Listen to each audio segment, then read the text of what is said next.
Welcome back to Minnesota Home and Garden. It is late October. Wait, no, it's actually the beginning of September, but it is very cold today. That's why we've got our warm gear on here. And I just want you to take a look. Today we're gonna talk a little bit about just fall maintenance, fall harvesting. This is one of our volunteer squash. It looks to be a New England sugar pie pumpkin. I actually had those last year, and I think that's what the squirrels planted, which pleases me because some of our actual pumpkins, if you saw my short that I uploaded just a couple days ago, shows that some of our planted squash didn't do so well this year. Zoom in here just a little bit. You can see a powdery white substance like this, and it's going to be on your squash, it's going to be on your cucumbers, you name it. If you really want to extend your harvest and have things continue to go and thrive, you're going to need to take care of that. This is not blight, and you shouldn't mix them up. Blight is more yellow, spotted, earlier damage from heavy rain. And there's an easy organic solution. It is 1/3 parts milk, dairy milk only, and 2/3 part water in a spray bottle shaken up. We're just going to spray each leaf, and as you can see, some leaves are definitely much more far gone than others, but you might as well just get in here and spray and just try to get as many as you can. And believe it or not, this works, and I will be glad to show you the progress. It'll probably be much more successful on these that have much less spotting. We've been busy, we haven't had time, and I feel like this season got cold really fast this year, and it might warm up a little bit next week. If you're in northern parts of Minnesota, you're probably already been covering your plants at night. Today we're going to probably harvest our grapes, harvest what we can for tomatoes that are ripe. We're going to do a huge basil harvest. Basil doesn't really like temperatures in the 40s. It can start to wilt. We've been lucky so far. If you want to take a quick look here, here's some of our main basil patch here. We actually have basil throughout the yard this year. I just wanted to absolutely make sure I could do a very large batches of pesto. And we just do really simple recipes. We just do basil, sometimes carrot tops. We've got some nasturtium in here. I might throw that in. Arugula, that makes excellent pesto. And just grow a ton of basil. We toast our walnuts. We add toasted walnuts in, lemon juice, and olive oil. We keep it really simple. I actually don't add cheese to mine when I mix it, and I just put it flat, thin in gallon freezer bags, and then we stack them up, and then we just break off pieces as we need to make pasta, or use it for any use you could use pasta in. And it just has worked out really great for us to freeze it. So we're gonna work on that a little bit today. I might also dehydrate some more herbs. We might do another big mint harvest today. You might as well get it before your plants start looking really terrible. And you can just kind of look around the yard here. You can see that things are starting to change. And take a look here. This is our fall garden. If you remember, we just harvested our potatoes a few weeks ago, and we planted beets, turnips, carrots, some lettuce greens and kale, as well as some fresh zucchini here, and some cucumbers and beans, hoping we could get some more bush beans before the season ends. And everything looks so green and fantastic. We've got another volunteer squash over here, as you can see. And if you want to follow me over here, I'll go ahead and show you an update of that. We still don't know exactly what type of pumpkin this is. And as you can see, it really took over our patio space, but here's one really large squash here. We've got some, we've got another second really large squash here as well. This is probably our biggest one over here if you want to get in here and just take a look. It is actually quite beautiful looking. I hope it's a blend of like heirloom eating squashes, to be quite honest with you, but we don't know, and we won't know until we open it up. But I'm hoping for a delicious sweet pumpkin so I can make pie. As you can see, not much powdery mildew here. It's just doing really fantastic. Whatever it is, it's prolific, and we hope that it tastes good. As you can see, it's growing through our tomatillo area into our apricot vine, and it actually went over our fence and kind of into towards the church parking lot. Luckily, they've been very kind to us, and they have not complained so far. Why don't you come over here? Our grapevines are very overgrown, so we'll need to cut them back. But if you just look through here, you can see,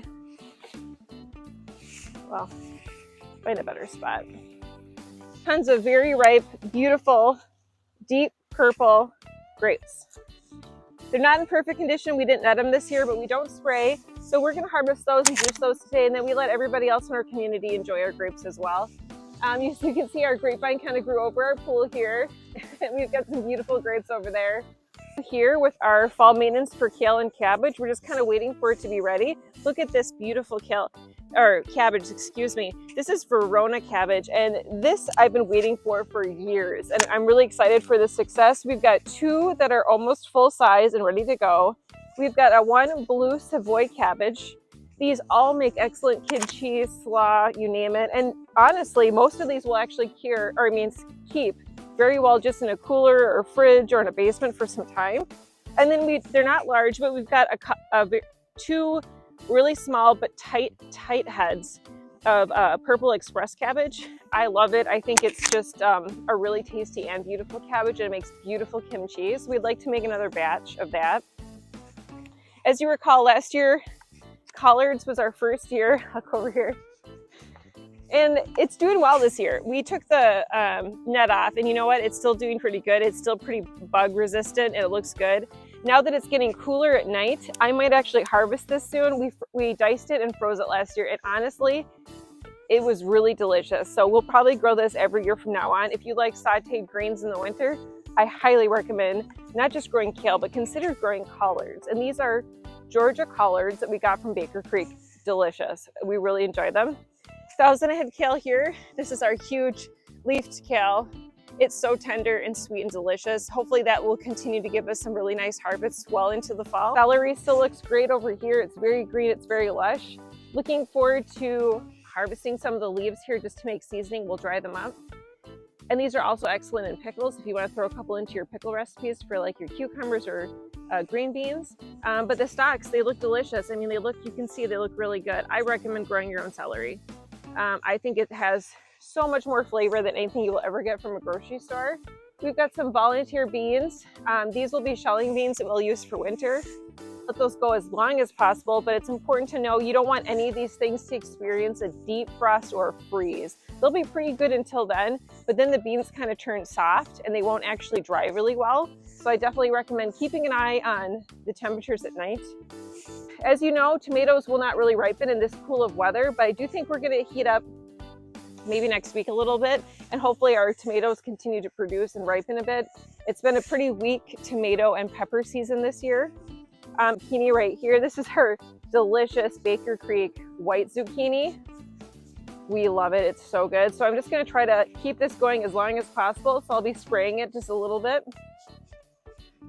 We're just getting tiny little offshoots of our broccoli from earlier this year. Nothing huge, just tiny little offshoots. We'll just take them until we can't in the fall, but our kale still looks great. We're still harvesting kale, Swiss chard, and we're just enjoying that. We've got a small amount of squash in the back and eggplant as well. And part of the harvest season here will be also, again, cutting back all of these grapevines, and as soon as it gets cold, we'll cut back the raspberries, not all the way down to the ground. We actually don't do that here. We will cut it down to about here, and that worked out really good for us last year, and everything stood up much better this year. It wasn't as they kind of like go to the ground otherwise and kind of bend, and this way they stood up better and they withheld better in rain and storms, so our fruit didn't get as gross. So we got a great harvest this year. We just fed our peppers in the driveway. It's mostly paprika and a couple other spice peppers out here. We have a couple bells as well if you want to come in.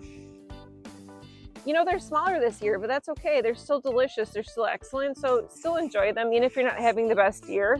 It was just so wonderful. We used it in chili, you name it. It's just so good. I would say most of my tomatoes this year got really diseased, and they don't really look a whole lot better than this. We've got some side tomatoes on the side of the fence that came later, as well as back by the herb garden, which we could take a peek of. Those are doing pretty good, and we're just hoping that the heat holds out so we can get a really good harvest. You can always bring your tomatoes in green and let them ripen. They won't taste as good, but they still make excellent sauce, so that's always an option for you. For our grow bag sweet potatoes, we finally got them closed off enough from the bunnies. We got them to stop chewing them down. It took some time. We did as much weeding as we could this year, but the weeds were pretty bad. We're still hoping for a really good harvest. It's not time to harvest yet, but once again, if you're in the northern part of the state, these do not tolerate a freeze or a deep frost, so you'll want to get after it if that happens where you're at, and just accept them as small sweet potatoes. And then I'll have you come around to the side of the fence. Okay, so now we're on the side of the fence here, and this is kind of a fall planting garden here. We had onions here Not all of our beans came up. I think this had a lot to do with squirrels, and you can see the squirrels have dug in here repeatedly. So we'll thin these out today, and hopefully we'll still get a decent carrot harvest. Carrots do pretty well in the cold temperatures. Same with turnips and beets. Those also do well, and kale. These are our 2 straw bales, and thanks to my client Judy for giving us this extra wire, we were able to finally get the bunnies out of here. And I hope it didn't affect our harvest too much, but we're probably going to wait another 4 weeks if we can, weather dependent, before we harvest these. But this will be a really exciting reveal. Carrots and beets in here. Hopefully the squirrels let us have another harvest. Here's our mystery squash.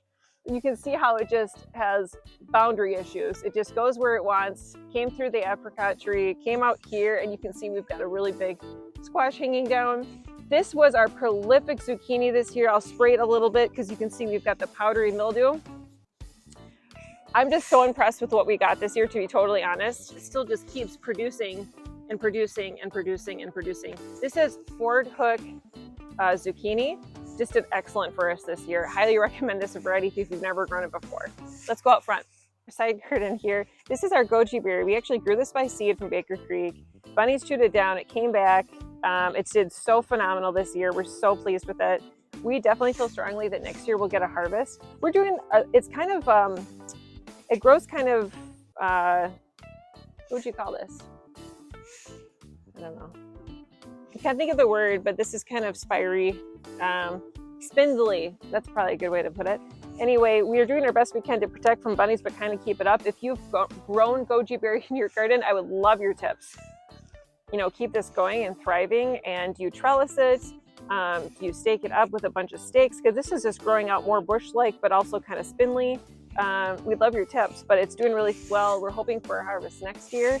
These are our honeyberries, and yes, we've got some weeds in here, but these kind of really grew back really nicely this year. We'll probably do a tiny bit of fertilizer in the next few weeks here, and just hopefully it will keep these going, because these are something that can potentially produce a lot of fruit, and we're looking forward to that. They're supposed to be really healthy.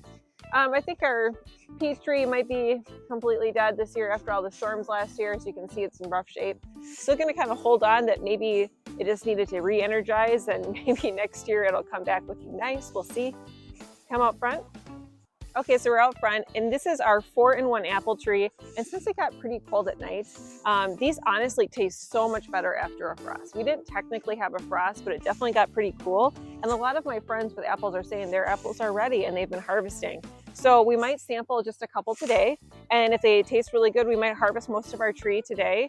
And they just look, this tree looks pretty good. As you can see behind me here, our Honeycrisp tree, not only was it very buggy this year, but chipmunks and squirrels got in there and ate them on the tree. And a lot of them are pretty rotted and just really unfortunate this year. So we'll just do the best we can with these and just take whatever we get as a blessing. One of our carrots actually went to flower. And so I'm letting this go, and I'm hopefully going to collect seeds from it this year. It's kind of fun, and I think it's really quite beautiful. It's kind of an unusual thing to happen. Our carrots still look great, and you, if you want, can leave your carrots in as long as you want until, well, before freeze is always great, but they actually do just fine in the winter. We, early winter before there's like a deep freeze. We've got tons of beets in here. Obviously, beet greens are delicious. Carrot tops are delicious. Carrot tops make excellent chimichurri sauce. You can make pesto. You can dice them up and add them to soups in lieu of kale and other types of greens. I recommend just harvesting the ferns. These are the tender and really sweet and delicious, and they kind of literally taste like carrots. They're delicious. Definitely check your carrot tops for butterfly caterpillars, because they're still going. They haven't all migrated yet. So try to be careful not to harm their habitat. We do have a couple in here, so I'll be looking for that. As you can see, our tomatoes are sad this year. We're still going to harvest what we can and just make the most of it. And it is what it is. We always have next year. These are our blueberry bushes, and they got really damaged from the winter. We're going to, if we have time today or tomorrow, kind of pull back the mulch, add a ton of compost. We're going to do a berry tone, which is kind of a specific fertilizer for acidic loving plants like blueberries, for example. And I'm just hoping that, because it's not freezing yet, that we're able to recoup them enough for next year. And hopefully next year we get better growth and we get maybe a potential harvest. We'll also be filling each of these bins with a ton of leaves to protect them from the winter. That's our goal this year. Like I mentioned before, that nasturtium is totally edible, delicious, and kind of spicy like a radish. It makes excellent pesto if you mix it with basil. And there's some great recipes online, so I highly recommend, if you never have, give it a try. So we're in the trellis. This is kind of my pride and joy every year. I love being able just to harvest inside here. It's kind of shaded and it's beautiful, and I just think it's a really fun feature of our garden. So this year, these were not been really particularly prolific, but we'll keep harvesting the beans as long as we can. We've got pole beans here.